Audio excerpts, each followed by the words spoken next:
Hello friends, assalamu alaikum. Welcome back to Airas Dhaba. ഇന്ന് ഞാൻ നിങ്ങളുമായിട്ട് ഷെയർ ചെയ്യാൻ പോകുന്നത് ഒരു സ്വീറ്റ് ബോണ്ട റെസിപ്പിയാണ്. ഇത് മിക്കവർക്കും അറിയുന്ന സിമ്പിൾ റെസിപ്പി തന്നെയാണ്. ഈ ചാനൽ അധികവും കുക്കിംഗ് സ്റ്റാർട്ട് ചെയ്യുന്നവരാണ് കാണുന്നത്. അതുകൊണ്ട് തന്നെയാണ് ഞാൻ സിമ്പിൾ റെസിപ്പീസ് കൂടി ഇതിലേക്ക് ആഡ് ചെയ്യാമെന്ന് കരുതിയത് കേട്ടോ. അപ്പം ഈ ചാനൽ ഇതുവരെ നിങ്ങൾ സബ്സ്ക്രൈബ് ചെയ്തിട്ടില്ല എങ്കിൽ ഒന്ന് സബ്സ്ക്രൈബ് ചെയ്യുക. ഇൻസ്റ്റാഗ്രാമിൻ്റെ ലിങ്ക് ഡിസ്ക്രിപ്ഷൻ ബോക്സിൽ കൊടുത്തിട്ടുണ്ട്. താല്പര്യമുള്ളവർക്ക് ഫോളോ ചെയ്യാം. പിന്നെ ഒരു കാര്യം കൂടി നിങ്ങളായിട്ട് എനിക്ക് ഷെയർ ചെയ്യാനുള്ളത്, മുൻപ് ഈ ചാനലിൽ പാരൻറ്റിംഗ് ബേസ്ഡ് ആയിട്ടുള്ള ടോപ്പിക്സ് കൂടി ഇൻക്ലൂഡ് ചെയ്തായിരുന്നു. ഇനി അത് വേറൊരു ചാനലിലേക്ക് മാറ്റി, എല്ലാം കൂടി ഈ ചാനലിലേക്ക് വേണ്ടാന്ന് കരുതി ഞാൻ വേറൊരു ചാനലാണ് ചെയ്യുന്നത്. അത് ഞാനും എൻ്റെ ഒരു ഫ്രണ്ടും കൂടിയിട്ട് ചെയ്യുന്നൊരു ചാനലാണ്.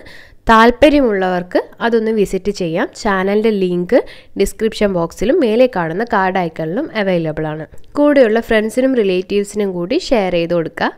ഇനി നമുക്ക് ഡയറക്റ്റായിട്ട് വീഡിയോയിലോട്ട് പോവാം. സ്വീറ്റ് ബോണ്ട തയ്യാറാക്കാനായിട്ട് ഞാൻ 3/4 കപ്പ് പഞ്ചസാര എടുത്തിട്ടുണ്ട്. കൂട്ടത്തിൽ 3 ഏലക്ക കൂടി എടുത്തിട്ടുണ്ട്. മധുരം നിങ്ങളുടെ ഇഷ്ടത്തിനനുസരിച്ച് ആഡ് ചെയ്യാം.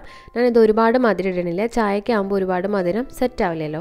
സോ ഈ ഏലക്കയും പഞ്ചസാരയും കൂടി ഒന്ന് പൊടിച്ചെടുത്തിട്ടുണ്ട്. നല്ലവണ്ണം പൊടിച്ചെടുക്കുക. ഈ 3/4 കപ്പ് പഞ്ചസാര എന്ന് പറയുമ്പോൾ ആവശ്യത്തിന് മധുരം ഉണ്ടാവുള്ളൂ കേട്ടോ. കൂടുതൽ മധുരം താല്പര്യം ഉണ്ടെങ്കിൽ 1 കപ്പോളം ഇടാവുന്നതാണ്. ഇനി ഞാൻ ഇതിലേക്ക് 1.5 കപ്പോളം മൈദാമാവ് അരിച്ചെടുക്കുകയാണ്. സോ 1.5 കപ്പ് മൈദാമാവിന് 3/4 കപ്പ് പഞ്ചസാരയാണ് ഞാൻ എടുത്തിരിക്കുന്നത്.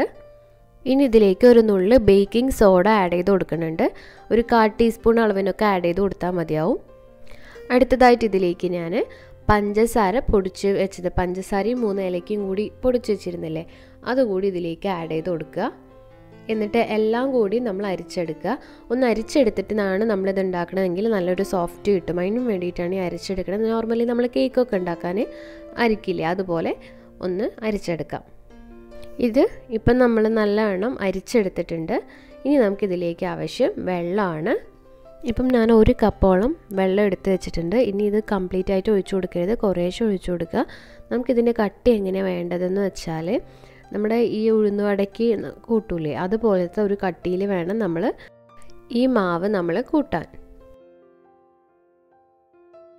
അപ്പം ഇത് കണ്ടോ, ഇതുപോലെ കട്ടിയിൽ നമുക്ക് മാവ് കുഴച്ചെടുക്കണം. ഇതിങ്ങനെ ഒഴിച്ചു കൊടുക്കുന്ന പരുവത്തിലാണ് നമുക്ക് മാവ് വരേണ്ടത്. കണ്ടോ, ഇത് ഇങ്ങനെ ഒരുപാട് ഇങ്ങനെ ലിക്വിഡ് ആവാതെ ഇതുപോലെ ഇട്ട് കൊടുക്കാൻ പറ്റണം. ഇനി ഈ മാവ് 1/2 മണിക്കൂറെങ്കിലും മൂടിയിട്ട് റെസ്റ്റ് ചെയ്യാൻ വയ്ക്കാം. ഇപ്പോൾ ഇതാ 1/2 മണിക്കൂറിന് ശേഷം മാവ് നല്ലവണ്ണം കട്ടി വന്നിട്ടുണ്ട്. മുന്നത്തേക്കാൾ കുറച്ചുകൂടി ഒരു തിക്നെസ് ഇതിന് വന്നിട്ടുണ്ട്. ഈ ഒരു കട്ടിക്ക് വേണം നമ്മൾ മാവ് കുഴച്ചെടുക്കാൻ കേട്ടോ. ഇപ്പം നമ്മുടെ മാവ് തയ്യാറായിട്ടുണ്ട്. ഇനി നമുക്ക് ഫ്രൈ ചെയ്യാൻ തുടങ്ങാം. അതിന് മുന്നേ ഒരു ചെറിയൊരു ബൗളിൽ കുറച്ച് വെള്ളം എടുത്ത് വെച്ചിട്ടുണ്ട്. കൈ ഒന്ന് നനച്ച് കൊടുക്കാനാണ്. നിങ്ങൾ ജസ്റ്റ് പൈപ്പിൽ കൊണ്ട് കഴുകിയാലും മതി കേട്ടോ. അപ്പം നമ്മുടെ ഓയിൽ നല്ലവണ്ണം ഒന്ന് ചൂടായി വരുമ്പോൾ ഇതിലേക്ക് മാവ് ഇട്ട് കൊടുക്കാം. നമുക്ക് എത്രത്തോളം പറ്റുമോ അത്രയും നമുക്ക് ഇടാവുന്നതാണ്. ഞാൻ ഇതിലൊരു 4 ആയിട്ടാണ് ഫ്രൈ ചെയ്തെടുത്തിരുന്നത്. ഇതിപ്പോൾ ഒരു മീഡിയം ടു ലോ ഫ്ലെയിം എന്ന അളവിന് വെച്ചിട്ട് നമ്മൾ ഫ്രൈ ചെയ്തെടുക്കണം. ഒരുപാട് തീ വെക്കരുത്, അപ്പോൾ ഉള്ളിൽ നല്ലോണം വേവാൻ ചാൻസ് കുറവാണ്. നിങ്ങൾ ചെറിയ ചെറിയ ബോൾസാക്കി ഇടുകയാണെങ്കിൽ പെട്ടെന്ന് വെന്ത് കിട്ടാനും ചാൻസ് ഉണ്ട് കേട്ടോ. അപ്പോൾ ഇതുപോലെ ഒരു സൈസിൽ ഫ്രൈ ചെയ്തെടുത്താൽ മതി. അപ്പോൾ നമ്മുടെ സ്വീറ്റ് ബോണ്ട ഇവിടെ തയ്യാറായി കഴിഞ്ഞു.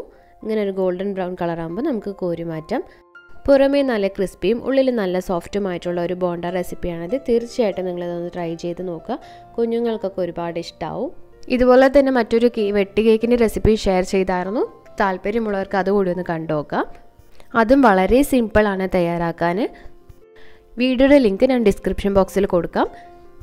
നിങ്ങൾക്ക് ഈ വീഡിയോ ഇഷ്ടമായെങ്കിൽ ലൈക്ക് ചെയ്യുക, ഷെയർ ചെയ്യുക, സബ്സ്ക്രൈബ് ചെയ്യുക. നെക്സ്റ്റ് വീഡിയോയിൽ നമുക്ക് വീണ്ടും കാണാം. താങ്ക്